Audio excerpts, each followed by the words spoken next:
Hello दोस्तों, स्वागत है आप सभी लोगों का राजस्थान एकेडमी पर। मैं परवीन सिंह आप सभी लोगों के साथ में जुड़ा हुआ हूं और आप सभी लोग लगातार मुझे प्यार देते जा रहे हैं। उसके लिए आप सभी लोगों का बहुत बहुत धन्यवाद। और आप सभी लोग इसी तरह से अपना प्यार बनाए रखिएगा। और आप सभी लोगों के लिए लैब असिस्टेंट के अंदर जो ऑप्टिक्स यानी जो प्रकाशिकी है अपना, उसको अपन पढ़ रहे थे। उसके अंतर्गत अपन ने लास्ट क्लास के अंदर विवर्तन यानी कि डिफ्रैक्शन के बारे में समझा था और डिफ्रैक्शन क्या होता है उसको जाना और उससे रिलेटेड जो भी क्वेश्चंस वगैरह बन सकते थे वो भी अपन ने समझने का प्रयास किया था। आज की अपनी क्लास है 31। कौन सी?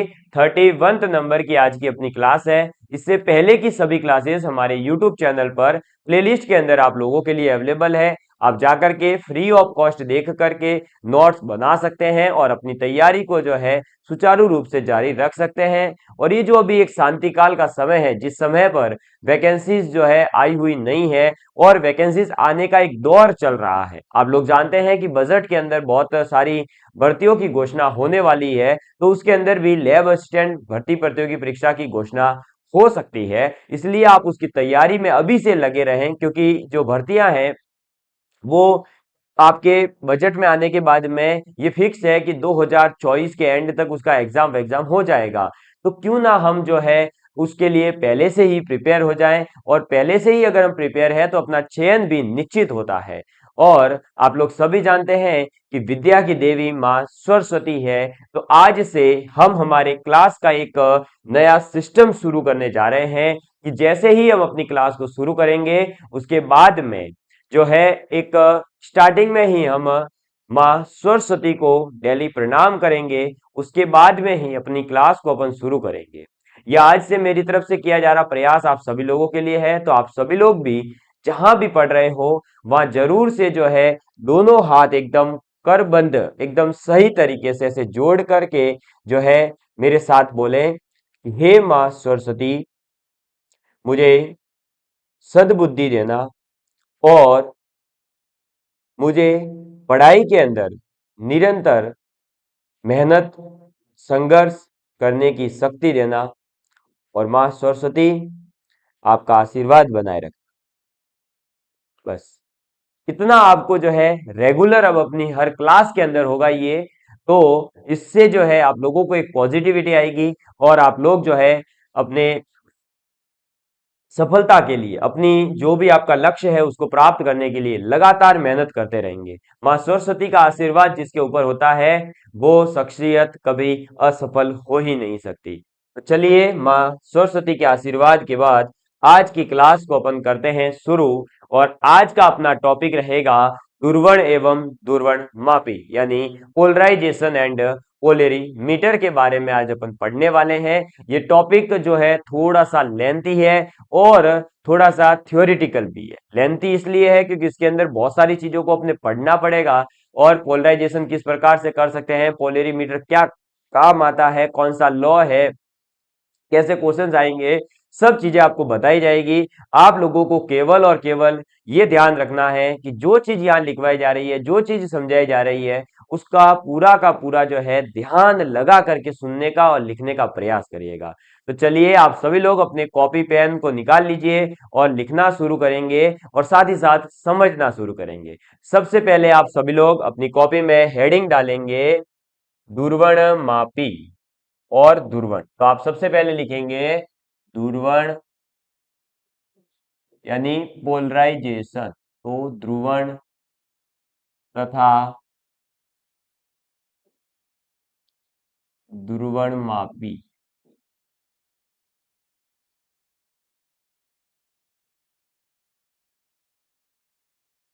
ध्रुवण तथा ध्रुवण मापी, पोलराइजेशन एंड पोलेरीमीटर। देखिए ये होता क्या है बेसिकली। जो प्रकाश है आप सभी लोग जानते हैं, इसका देखो इन शॉर्ट एकदम सिंपल से सिंपल मीनिंग समझा रहा हूं कि आप लोग सभी जानते हैं कि प्रकाश जो है एकदम फैलता है हर दिशा के अंदर, ठीक है। लेकिन अगर उसी प्रकाश को अपन फिक्स करके किसी भी माध्यम से कैसे भी करके एक पर्टिकुलर दिशा में, ताकि वो जो है हर दिशाओं में जो फैला हुआ था वो बंद हो जाए और पर्टिकुलर एक दिशा के अंदर ही केवल और केवल जब प्रकाश गमन करे, उसी को कहते हैं ध्रुवित प्रकाश। अब इस प्रकाश के अंदर अपन जो है इसको दो तलों में बांट देते हैं, एक होता है कंपन तल, एक होता है समतल तल, और फिर उसको जो है ध्रुवित तल, और उस प्रकार से बांट करके पूरी फिजिक्स लगा करके अपन इसको प्रूव करेंगे। लेकिन अल्टीमेटली अपना एम यही होगा कि जो प्रकाश चारों दिशाओं में फैलता है उसको पर्टिकुलर किसी भी एक इच्छित दिशा की डायरेक्शन, मतलब अपनी इच्छा अनुसार अपनी इच्छित डायरेक्शन के अंदर लेकर के जाना ही क्या कहलाता है, आपका आपका क्या कहलाता है, दूरबीन। ठीक है। आप सभी लोग जो है इसका एकदम बिल्कुल देसी जो है मतलब अगर आप देखना चाहें प्रयोग, तो आपने लेजर लाइट देखी होगी, है ना। और लेजर लाइट अगर फिर भी कोई नहीं देख पाया, बचपन में मस्ती वस्ती नहीं करी हो, सीधा बच्चा रहा हो, तो नहीं देखी होगी, वरना मैंने तो मेले में से खूब लाइन खूब तोड़ी है। ठीक है। तो वो जो है आजकल का ट्रेंड है कि कहीं भी जाओ, कुछ भी हो जावे, शादी हो, बर्थडे हो, कुछ भी हो, घर में डीजे जरूर आता है। एक मृतक या कहीं पर जो है शोक संदेश हो, उसको छोड़ करके आजकल डीजे लाना एक कॉमन चीज हो गई है। तो जो डीजे लाया जाता है, उस डीजे के अंदर आप देखिएगा रेड कलर की, येलो कलर की, ग्रीन कलर की अलग अलग लाइटें हैं जो लगी रहती है। वो लाइटें आपकी लेजर लाइट होती है, जो एकदम से आपके जवाब से आती है, फिर वापस जाती है, फिर वो घूमता रहता है, बहुत सारी अलग अलग लाइटें वो लगाते हैं। सभी उसमें लेजर लाइट नहीं होती, कुछ ही लेजर लाइट लगाई जाती है उसके अंदर। तो वो जो है इसी ध्रुवण या ध्रुवण मापी के माध्यम से ही वो पूरा प्रोसेस, वो जो लाइट है तैयार की जाती है। तो हम उसी के बारे में आज समझने वाले हैं। चलिए, तो सबसे पहले आप लिखिएगा, साथ के साथ लिखेंगे और साथ के साथ समझते चलेंगे, ताकि आप लोगों को एक ऑफलाइन में जैसा कि होता है कि लिखवाते हुए समझाया जाता है पूरा, वैसे ही अपन पढ़ते हुए आगे बढ़ेंगे। ठीक। चलिए, तो लिखेंगे तरंग, तरंग कंपन सदैव, तरंग कंपन सदैव एक तल में करे, करे तो इसे समतल ध्रुवित तरंग, समतल ध्रुवित तरंग कहते हैं, कहते है। ठीक है। तो तरंग जो है वो कंपन अगर सदैव यानी हमेशा एक ही तल में करे, तो उसे हम समतल ध्रुवित तल कहते हैं, सॉरी तरंग कहते हैं। क्या कहते हैं? समतल ध्रुवित तरंग कहते हैं। ठीक है। तो अब सबसे पहले हमें यह पता होना चाहिए अब कि समतल ध्रुवित तरंग होती क्या है, क्योंकि इन सभी जो भी मैं यहाँ चीजें लिखवाऊंगा वो आगे काम आने वाली है, इसलिए। तो तरंग जो है अगर कंपन सदैव एक ही तल में कर रही है, तो आप समझ जाइए कि वो एक समतल ध्रुवित तरंग है। ठीक है। और इस प्रकार, इस प्रकार ध्रुवण, इस प्रकार ध्रुवण अनुप्रस्थ, अनुप्रस्थ तरंग का नेज गुण है, नेज यानी इंट्रिंसिक गुण है। तो अब देखिए, ये भी एक छोटा सा क्वेश्चन बनता है कि जो ध्रुवण है वो कौन सी तरंगे शो करेगी, अनुदैर्ध्य या अनुप्रस्थ? अनुप्रस्थ तरंगे। अब ऑप्शन मान लीजिए क्वेश्चन आ जावे कि ध्रुवण जो है निम्नलिखित में से किस प्रकार की तरंग का गुण है, अनुप्रस्थ तरंग, अनुदैर्ध्य तरंग, दोनों, या इनमें से कोई नहीं। तो केवल और केवल अनुप्रस्थ तरंग का जो है ये एक नेज गुण होता है। तो इसलिए छोटी छोटी चीजें आपको जो बताई जा रही है वो लिखना जरूरी है, मत सोचना कि थ्योरी है तो कहाँ आएगी, आती है एग्जाम में। ठीक। चलो, आगे लिखेंगे सन 1864, सन 1864 ईस्वी में जेम्स, क्या नाम है? James Clerk, James Clerk Maxwell. ठीक है। वो क्रिकेट वाले मैक्सवेल साहब नहीं, यहां पर मैक्सवेल साहब कौन से हैं? तो ये साइंटिस्ट है। ये है सन 1864 की बात, तब कौन हुए हैं? जेम्स क्लार्क मैक्सवेल हुए हैं, जिन्होंने क्या करा था? तो इन्होंने सैद्धांतिक यानी कि थ्योरेटिकल, सैद्धांतिक सैद्धांतिक रूप से, सैद्धांतिक रूप से बताया था, सैद्धांतिक रूप से बताया कि प्रकाश तरंगे, प्रकाश तरंगे विद्युत चुंबकीय, विद्युत चुंबकीय तरंगे होती है। कैसी तरंगे होती है? विद्युत चुंबकीय तरंगे होती है। ठीक है।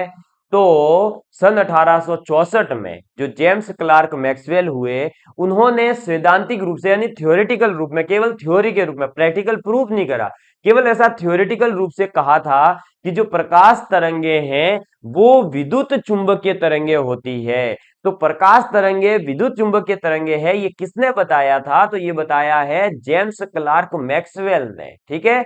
और ऐसा पूछा जाता है, याद रखना। अब देखिए आगे धीरे धीरे है ना, अब अपन कॉन्सेप्ट की ओर बढ़ रहे हैं, ये चीज ध्यान रखना। ऐसा नहीं है कि पूरा थ्योरी, अभी आगे बहुत बढ़िया कॉन्सेप्ट आने वाला है। अब आप लिखेंगे विद्युत व चुंबकीय क्षेत्र, विद्युत व चुंबकीय, विद्युत व चुंबकीय क्षेत्र, चुंबकीय क्षेत्र सदिश, विद्युत व चुंबकीय क्षेत्र जो है वो सदिश समान कला में तरंग, सदिश कला समान में तरंग, समान कला में तरंग, अच्छा, कला समान लिख दिया, अरे भाई एक कला सम्मान है, सम्मान कला नहीं है ना, इसको आगे ले लो, सम्मान कर दो इधर आगे और कला को आप कर दो पीछे। हाँ, आपके ये सुविधा नहीं है कॉपी में, है ना। हाँ, कई बच्चे सोच रहे होंगे सर गलत करवा दिया हमारे, तो कोई नहीं भाई। देखो, विद्युत व चुंबकीय क्षेत्र सदिश समान कला में तरंग संचरण की दिशा, ये जो पॉइंट है ये बहुत काम का पॉइंट है, ये आगे तक काम आने वाला है। तरंग संचरण की दिशा, की दिशा में अभिलंबवत तरल, अभिलंबवत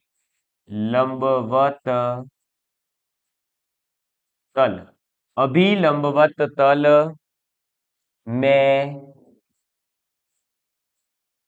तरंग गति करते हैं, तरंग गति करते हैं। समझ में आ गई बात?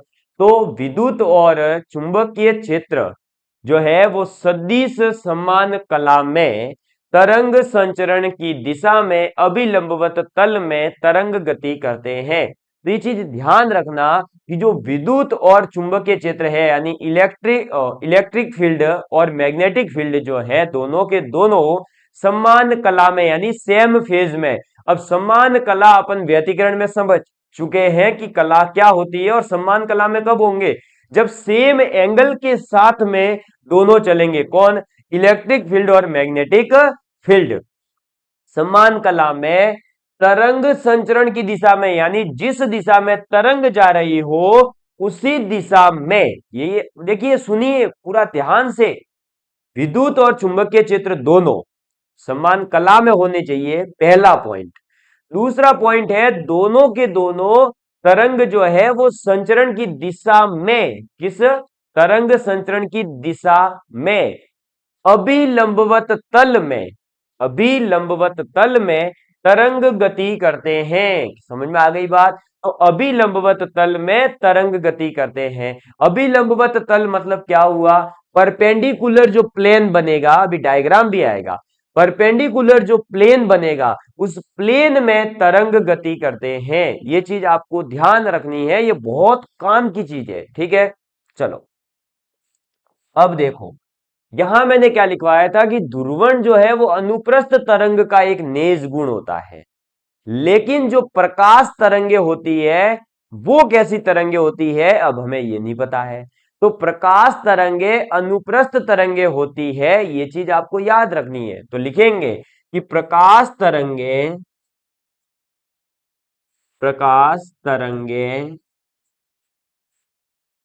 अनुप्रस्थ तरंगे होती है, अनुप्रस्थ तरंगे होती है। कैसी तरंगे होती है? अनुप्रस्थ तरंगे होती है। ये चीज आपको ध्यान रखनी है। प्रकाश तरंगे कैसी होती है? अनुप्रस्थ तरंगे होती है। और अनुप्रस्थ तरंगों का क्या गुण है? ध्रुवण। इसका मतलब सीधा सीधा क्या हुआ कि प्रकाश तरंगों का भी गुण क्या होगा? ध्रुवण। समझ में आ गई बात? तो ये पूछा जा सकता है कि प्रकाश तरंगे ध्रुवण को शो करती है या ध्रुवण दर्शाती है, इसका कारण क्या है? उनका अनुप्रस्थ होना, अनुप्रस्थ तरंगे होना ही उनका ये कारण है। ठीक है, चलिए तो इसको लिख लीजिए जल्दी से, फिर मैं आगे की चीजें आपको लिखवा देता हूं। फटाफट लिखेंगे भाई, है ना, टाइम वेस्ट मत करवाना। चलिए आगे बढ़ता हूं। अब लिखेंगे आप नेक्स्ट पॉइंट, थोड़ा सा बड़ा है तो पहले लिख लो कि विद्युत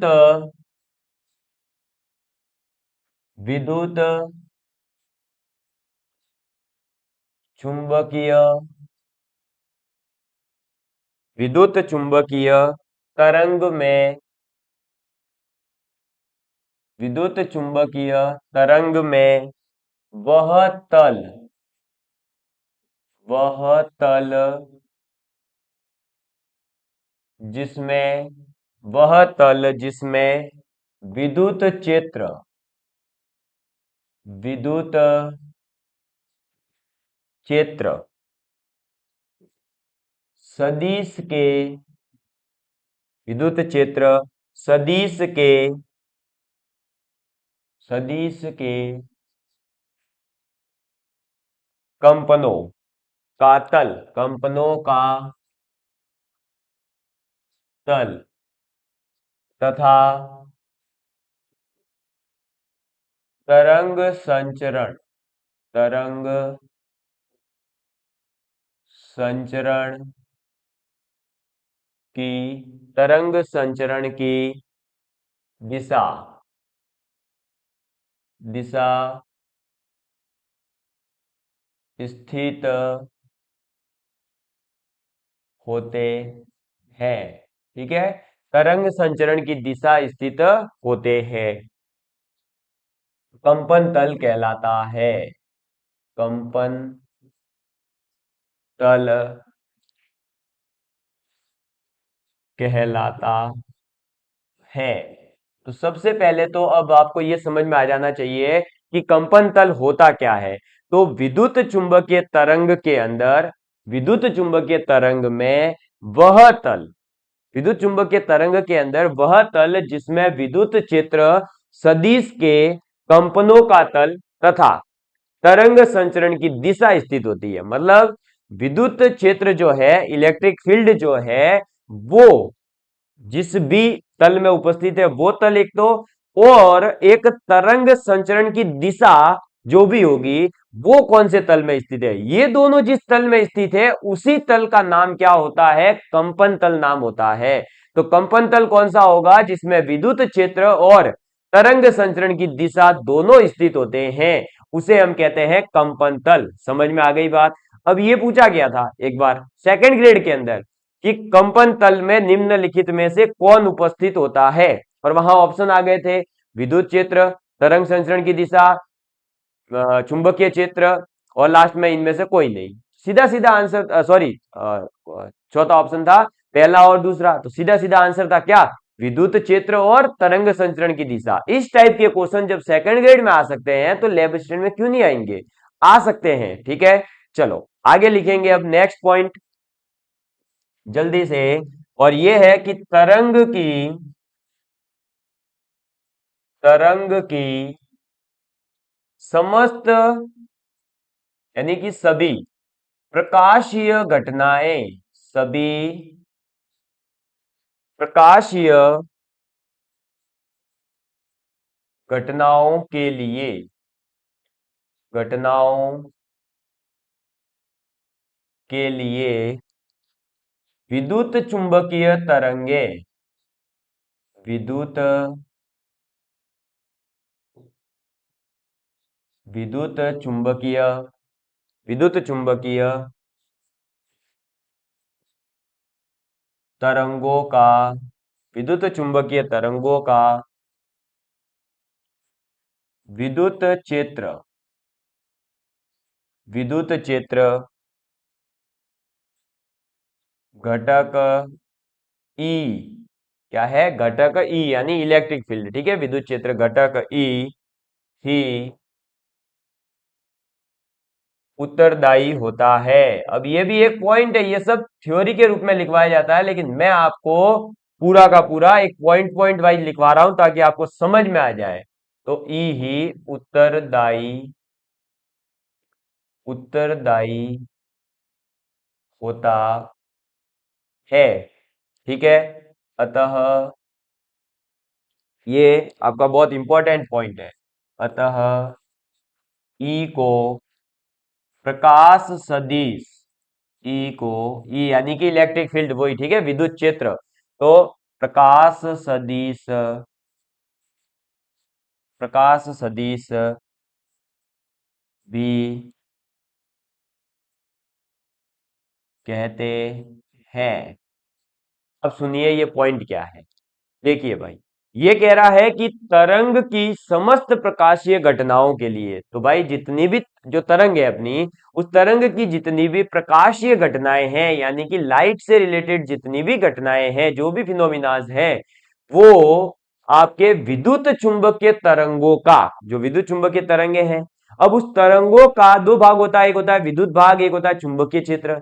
तो उसमें से जो विद्युत क्षेत्र है वही घटक उत्तरदायी होता है। तो अब आपसे अगर पूछ लिया जाए कि विद्युत चुंबकीय तरंगों में से प्रकाशीय घटनाओं के लिए कौन सा घटक जिम्मेदार है, तो केवल और केवल विद्युत क्षेत्र जिम्मेदार होता है, पूरी तरंग जिम्मेदार नहीं होती है। कौन उत्तरदायी है, केवल और केवल विद्युत क्षेत्र। इसी वजह से इस विद्युत क्षेत्र घटक को प्रकाश सदिश यानी कि लाइट वेक्टर भी कहा जाता है। क्या कहा जाता है, प्रकाश सदिश यानी लाइट वेक्टर भी कहा जाता है। समझ में आ गई बात, क्लियर है? तो इसको आप जो है नोट डाउन कर लीजिए। तो आप सभी ने लिख लिया होगा, तो ये डायग्राम बना लीजिए, है ना। ये डायग्राम आपके सामने लाया है मैंने, देखिए। इसको जो है अपन विद्युत चुंबकीय तरंगे कहते हैं। ये जो डायग्राम है ये किसका डायग्राम है, तो ये है विद्युत चुंबकीय तरंगे। ये किसका डायग्राम है, विद्युत चुंबकीय तरंगों का डायग्राम है। विद्युत चुंबकीय तरंगे जो है, इसके अंदर देखिए, ये जो व्हाइट कलर में है, जो ग्रीन, देखो ग्रीनिश कलर में आपको दिखाई दे रहा होगा, ई लिखा हुआ है, दिख रहा है ना भाई, है। तो ये जो व्हाइट कलर की पट्टी ऐसे ऐसे चल रही है, ये रिप्रेजेंट कर रही है विद्युत क्षेत्र को। ई का मतलब तो आपको पता ही है, विद्युत क्षेत्र पढ़ चुके हैं अपन। ये है इलेक्ट्रिक फील्ड। और जो ये पीले कलर की पट्टी है, यूं जा रही है, यूं, ये वाला नीचे वाला भाग है ना, ये ऐसे जा रही है, देखो ये पीले वाली ऊपर वाली जो है ना, ये ऊपर नीचे से पीले कलर में जो है, वो है आपका चुंबकीय क्षेत्र सदिश, है ना।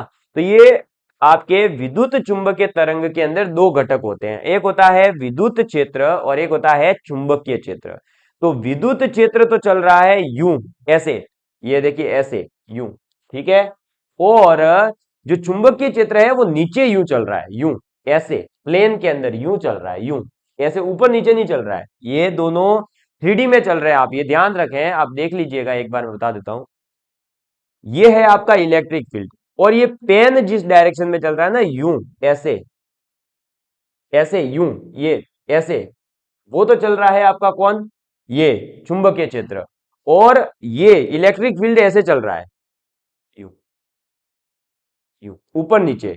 समझ में आई बात, मतलब ऐसे ऐसे, यूं, एक बार ऊपर फिर नीचे आ रहा है, फिर ऊपर फिर ऐसे नीचे। जबकि वो जो आपका चुंबकीय क्षेत्र है वो नीचे यूं, यूं चल रहा है, रेंग रहा है सांप की तरह। और इन दोनों के भी परपेंडिकुलर तरंग संचरण की दिशा है। तो अब आपको ध्यान क्या रखना है, देखो, तरंग संचरण की दिशा कहाँ होगी आपको पता ही है, किस तल में होगी? तरंग संचरण की दिशा और जो ये आपका विद्युत क्षेत्र है, ये दोनों के एक ही तल में होते हैं और उसी को कहते हैं कंपन तल। समझ में आई बात? और जो ये मैग्नेटिक फील्ड है, जो चुंबकीय क्षेत्र है, वो इसके परपेंडिकुलर चलता है। क्लियर? तो ये आपके विद्युत चुंबकीय तरंगों का डायग्राम है जो आपको पता होना चाहिए। और ये जो है आप थ्योरी लिख रहे हो ना, इसमें मैंने बता ही दिया है कि कौन किसके परपेंडिकुलर है। तो ये 3D में आपको विजुलाइज नहीं हो रहा होगा। अगर आपको इसको विजुलाइज करना है तो आज सभी के पास मोबाइल है ही, आप लिख लीजिएगा कि इलेक्ट्रोमैग्नेटिक वेव्स 3D मॉडल। तो उसमें 3 वेव आएगी और इसमें बता दिया जाएगा कि ये वहां चल रही है, वो वहां चल रही है। अभी अपन यहाँ लाइव कर सकते हैं, इसमें भी कोई दिक्कत नहीं है। लेकिन दिक्कत यही आएगी कि अगर अपन ने कुछ ओपन किया और किसी कोचिंग इंस्टीट्यूट का कुछ आ गया तो वो कॉपीराइट के बहुत सारे इश्यूज क्रिएट हो जाएंगे। मतलब बिना बात का बतंगड़ बन जाएगा, जबकि अपना कोई टारगेट नहीं है कि उनके कंटेंट को यूज करके अपन पैसा कमाए।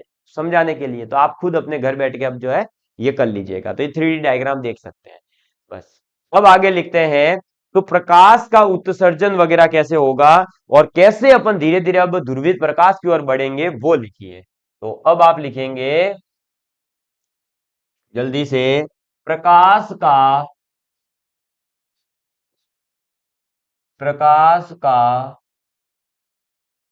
उत्सर्जन, प्रकाश का उत्सर्जन परमाणुओं में, प्रकाश का उत्सर्जन परमाणुओं में इलेक्ट्रॉनों के, इलेक्ट्रॉनों के उत्तेजित, उत्तेजित मतलब एक्साइटेड मोड, उत्तेजित अवस्था, उत्तेजित अवस्था से, उत्तेजित अवस्था से निम्न स्तर, निम्न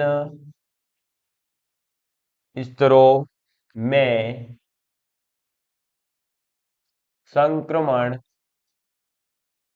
संक्रमण के कारण होता है। ठीक है? तो सबसे पहले तो हमें ये पता होना चाहिए कि प्रकाश का उत्सर्जन जो है वो होता किस कारण से, यानी जो प्रकाश है, जो ये अपन जिसकी बात कर रहे हैं, ये जो पूरी वेव तरंग वगैरह होगा, इसमें ये जो प्रकाश है इसका उत्सर्जन कैसे होगा, कैसे इसका जो है अपने पास में ये पहुंचने वाला है। प्रकाश का उत्सर्जन तब होता है जब आपके परमाणु के अंदर जो इलेक्ट्रॉन्स हैं वो इलेक्ट्रॉन उत्तेजित अवस्था से यानी एक्साइटेड स्टेट से जब उससे निम्न लेवल की, उससे लो लेवल की कक्षाओं में आते हैं, तब जो है आपके इस संक्रमण के कारण प्रकाश का उत्सर्जन होता है। इस ट्रांजिशन के कारण आपके प्रकाश का क्या होता है? उत्सर्जन होता है। आप लोगों को यह बात पता होगी कि जो प्रकाश का उत्सर्जन है ये आपका, वैसे इसको और डिटेल में समझना हो ना कि उत्तेजित अवस्था क्या होती है, निम्न स्तर पर कैसे आता है, तो ये आप केमिस्ट्री के अंदर एटॉमिक स्ट्रक्चर का जो बोर मॉडल है, जिसके बारे में अपन भी पढ़ने वाले हैं, अपने फिजिक्स में सिलेबस में है आपके ये बोर मॉडल, अभी शायद 9th नंबर या 8वें 10वें नंबर पर वही टॉपिक है अपना, है ना? वो पढ़ेंगे तब और अच्छे से ये क्लियर होगा। लेकिन यहाँ इसकी जरूरत नहीं है, ये तो सिर्फ बताया है कि प्रकाश आता कहां से है। ठीक है? चलो अब आगे लिखेंगे आप कि अध्रुवित प्रकाश होता क्या है और ध्रुवित प्रकाश होता क्या है। जो आपको मैंने बताया था ना कि एक दिशा में फिक्स करना, अब वो मेन कॉन्सेप्ट यहां आएगा। तो अध्रुवित प्रकाश, अनपोलराइज्ड लाइट, ठीक है? अध्रुवित प्रकाश क्या होता है उसकी बात करेंगे। तो विभिन्न तरंगों, विभिन्न तरंगों के विद्युत, विद्युत सदिश, विद्युत सदिश कंपन संचरण, कंपन संचरण की दिशा, संचरण की दिशा में, संचरण की दिशा, दिशा के अभिलंबवत, अभिलंबवत। टेंशन मत लीजिए, आप लिखिए, है ना, सब समझ में आवे गो, बार समझ में आवे लो, सब आवे लो। विभिन्न तरंगों के विद्युत सदिश कंपन संचरण की दिशा के अभिलंबवत सभी सभी संभव दिशा, सभी संभव दिशा में पाए जाते हैं। ठीक है, सभी संभवत जितनी भी दिशाएं हैं उनकी सभी दिशाओं में पाए जाते हैं। आगे लिखेंगे, यह सामान्य, यानी कि जनरल, जो अपन प्रकाश देखते हैं ना, वही सामान्य प्रकाश की प्रकृति, सामान्य प्रकाश की प्रकृति प्रकृति है। यह कैसी प्रकृति है? सामान्य प्रकाश की प्रकृति, यानी जो अपना नॉर्मल प्रकाश है, जिसकी अपन ने अभी बात करी थी कि जो अपने घर पे प्रकाश होता है, लाइट जैसे चालू करते हो सभी दिशाओं में फैल जाता है, उसी को अपन क्या कहते हैं? अध्रुवित। ध्रुवित क्या होगा? एक पर्टिकुलर दिशा, और कुछ नहीं। ठीक है, तो यह सामान्य प्रकाश की प्रकृति है। और आगे लिखेंगे, विद्युत क्षेत्र, विद्युत क्षेत्र के कंपन, विद्युत क्षेत्र के कंपन संचरण की दिशा, संचरण की दिशा, संचरण की दिशा यानी तरंग जिस दिशा में चल रही है, ठीक है, संचरण की दिशा के अभिलंबवत, अभिलंबवत यानी कि परपेंडिकुलर, अभिलंबवत सममित, सिमेट्रिकल, ठीक है, सममित होते हैं। ये रहा आपका अध्रुवित प्रकाश। अब अध्रुवित प्रकाश का मतलब क्या है? तो विभिन्न तरंगों के विद्युत सदिश, जितनी भी अलग अलग प्रकार की तरंगे हैं उनके विद्युत सदिश, यानी कि इलेक्ट्रिक फील्ड वाला पार्ट, ठीक है, विद्युत सदिश कंपन संचरण की दिशा के, भाई देखो, विद्युत सदिश है, जैसा कि अपन ने पीछे डायग्राम देखा था, एक होता है चुंबकीय सदिश या चुंबकीय क्षेत्र, और एक होता है तरंग संचरण की दिशा। यहां पर बात हो रही है कि विभिन्न प्रकार की तरंगों के विद्युत सदिश जो होते हैं उनका कंपन की दिशा जो होगी वो संचरण की दिशा के अभिलंबवत सभी संभव दिशा में पाए जाते हैं। तो विद्युत सदिश का जो भाई भाग है, जिसकी वजह से ये सभी प्रकाशीय घटनाएं होगी, वो आपका जो तरंग संचरण की दिशा है उस दिशा के परपेंडिकुलर हर डायरेक्शन में वो विद्युत क्षेत्र पाया जाता है। इसको आप ऐसे समझिए कि ये एक, मान लीजिए क्या है, तरंग संचरण की दिशा है। क्या है ये? तरंग संचरण की दिशा। अब इस तरंग संचरण की दिशा के परपेंडिकुलर सभी दिशाओं में क्या हो? सभी दिशाओं में क्या होना चाहिए? सभी दिशाओं में, सभी डायरेक्शन में, ऑल डायरेक्शंस में, अंदर बाहर चारों तरफ क्या होगा? विद्युत क्षेत्र होगा। चारों तरफ क्या होगा? विद्युत क्षेत्र होगा। समझ में आ गई बात? क्या होगा? चारों ही तरफ विद्युत क्षेत्र होता है।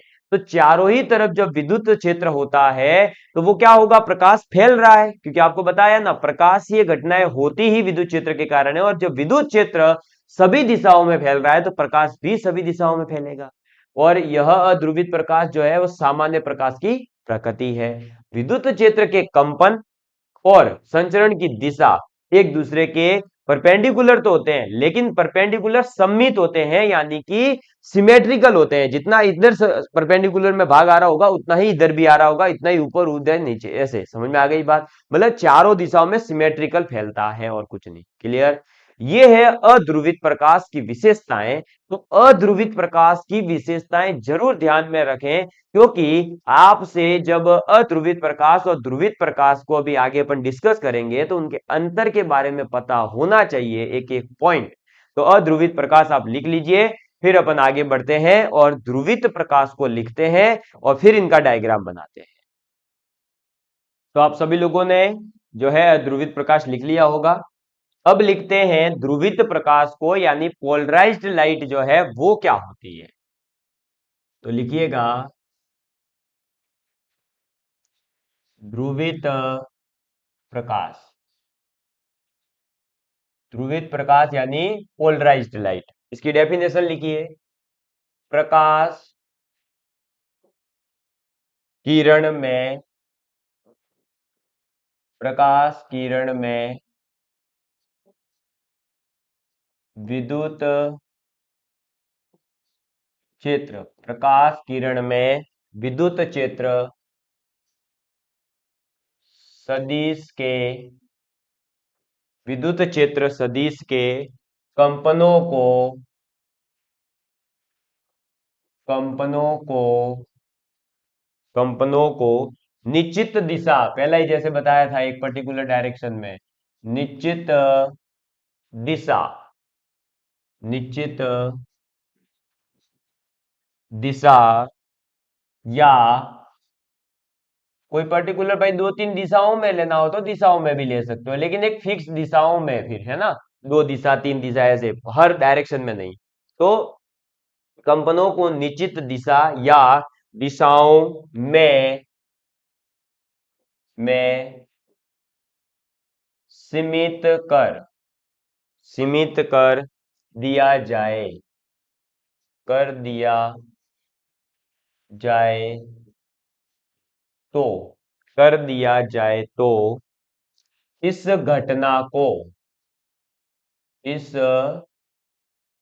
घटना को, इस घटना को क्या नाम देंगे, इस फिनोमिना को, जैसे कहते हैं ना इस प्यार को क्या नाम दूं, वैसे ही इस घटना को क्या नाम देंगे, तो इस घटना को, इस घटना को प्रकाश का, प्रकाश का ध्रुवण यानी कि पोलराइजेशन कहते हैं। क्या कहते हैं, पोलराइजेशन यानी ध्रुवण कहते हैं। समझ में आ गई बात। और इस प्रकाश को, इस प्रकाश को ध्रुवित प्रकाश कहते हैं। क्या कहते हैं, ध्रुवित प्रकाश कहते हैं। समझ में आ गई बात। तो अब आपको जो है एक चीज समझ में आई होगी, क्या, कि ये जो ध्रुवण है इसका मतलब यही है कि अध्रुवित प्रकाश को ध्रुवित प्रकाश में बदलना। हाँ बिल्कुल सही समझे हो आप भैया, है ना। हाँ यही चीज है, बिल्कुल एकदम परफेक्ट जो है समझ पा रहे हो अब, कि जो ध्रुवित प्रकाश है उसका मतलब इतना ही है कि आपके इसके संचरण की जो दिशाएं होगी, जो प्रकाश फैलने की जो डायरेक्शंस होगी, वो कुछ लिमिट डायरेक्शंस होगी, एक डायरेक्शन दो डायरेक्शन। जैसे लेजर लाइट होती है, तो अगर आप ऐसे चालू करो तो सिर्फ और सिर्फ स्ट्रेट लाइन में, ना इधर ना उधर कहीं नहीं, और पिंट एकदम जाती है पॉइंट, उसके अलावा कहीं नहीं। तो ये जो करने का प्रोसेस है कि एक ही डायरेक्शन में लाइट जानी चाहिए, उस प्रोसेस को ही अपन ध्रुवण कहते हैं। और इस ध्रुवण को फिर मापने के लिए जिसका यूज किया जाएगा वो ध्रुवण मापी कहलाएगा। तो ध्रुवण और ध्रुवण मापी यानी कि आपका पोलराइजेशन एंड पोलरीमीटर क्या होता है, आपको इसका बेसिक मीनिंग समझ में आ गया होगा। कैसे होता है, पूरी फिजिक्स की लैंग्वेज क्या है वो छोड़िए, क्या होता है वो समझ में आ गया ना। ध्रुवण मतलब है कि प्रकाश का अलग अलग दिशाओं में नहीं फैलना, एक पर्टिकुलर डायरेक्शन में ले आना, उसी को कहते हैं अपन क्या, क्या कहते हैं, ध्रुवण कहते हैं या ध्रुवित प्रकाश कहते हैं। और इस ध्रुवण को मापने के लिए जिस चीज का यूज किया जाएगा उसे अपन क्या कहेंगे, पोलरीमीटर यानी ध्रुवण मापी कहेंगे। तो अब से अभी तक जो आज तक आपने पढ़ा उसका केवल और केवल इतना मतलब है कि प्रकाश दो प्रकार का है, एक है अध्रुवित प्रकाश, एक है ध्रुवित प्रकाश। अध्रुवित प्रकाश को ध्रुवित प्रकाश में बदलने को कहते हैं ध्रुवण, और बदले हुए प्रकाश को मापना कि कितना बदला कितना नहीं बदला, उसे कहते हैं ध्रुवणमापी पोलरीमीटर। इसके बाद में आपका जो है आगे अब अपन सीखेंगे किन किन माध्यमों से, कौन कौन सी विधियां है ऐसी जिन विधियों से अपन जो है आपके अध्रुवित प्रकाश को ध्रुवित प्रकाश में बदलेंगे, वो अपन पढ़ेंगे अगली क्लास में। अब आप सिर्फ और सिर्फ अपनी कॉपी में एक छोटा सा पॉइंट ये लिखिए जो आपके याद करने में काम लेना है कि अध्रुवित को किसमें बदलना है, ध्रुवित में। ठीक है, अध्रुवित को ध्रुवित में बदलना ही क्या कहलाता है, ध्रुवण कहलाता है। बस इतना याद रखना। ठीक है, समझ में आ गई बात, क्लियर। तो अब सब आप जो है खुश रहिएगा, एकदम पढ़ाई में व्यस्त रहिएगा और मस्त रहिएगा।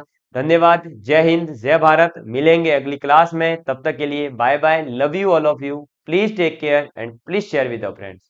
अब बात करता हूं एक छोटे से पॉइंट की कि आप में से कुछ लोगों को लग रहा होगा कि सर मजा नहीं आता है, एंटरटेनमेंट नहीं होता है, आप मजाक के साथ पढ़ाना, या इस टाइप का किसी का दिमाग में आ रहा हो। तो फर्स्ट ऑफ ऑल तो ये है कि ये एक साइंस है और साइंस को समझना पड़ेगा। दूसरा, मेरा ये बिल्कुल भी उद्देश्य नहीं है कि मैं यूट्यूब के ऊपर बहुत वायरल हूं या वो नहीं। मेरा टारगेट है कि मैं कुछ युवाओं को फिजिक्स सिखा सकूं, इसलिए केवल और केवल यहीं पे नहीं पढ़ा रहा हूं। अपना उद्देश्य थोड़ा सा अलग है, मैं कहीं कॉलेजों में जाऊं, वहां जाकर के लेक्चर्स दूं, मेरा इस लेवल का थोड़ा सा टारगेट है। तो इसलिए मैं यहाँ एंटरटेनमेंट तो बिल्कुल नहीं करूंगा, हाँ आपको समझाने का पूरा प्रयास करूंगा। कहीं समझ में कुछ चीजें नहीं आ रही है तो जरूर से आप बताइएगा, क्योंकि मैं एड्यूटेनमेंट नहीं बनना चाहता। आजकल एक नया वर्ड निकला है, पहले होता था एंटरटेनमेंट, अब हुआ है एड्यू एंटरटेनमेंट, यानी कि पढ़ाई के साथ साथ मजाक मस्ती। लेकिन मुझे लगता है वो जिसके लिए पॉसिबल हो होगा, मुझसे ये नहीं हो सकता। मैं तो पढ़ाई के टाइम तो सीरियस एकदम। और हाँ, चीजों को हल्के शब्दों में बोलना, कभी कभार मजाक मस्ती में मतलब कुछ अलग चीजें निकाल लेना वो अलग है, लेकिन शायरी ये इन सब अपन से नहीं हो पाता है।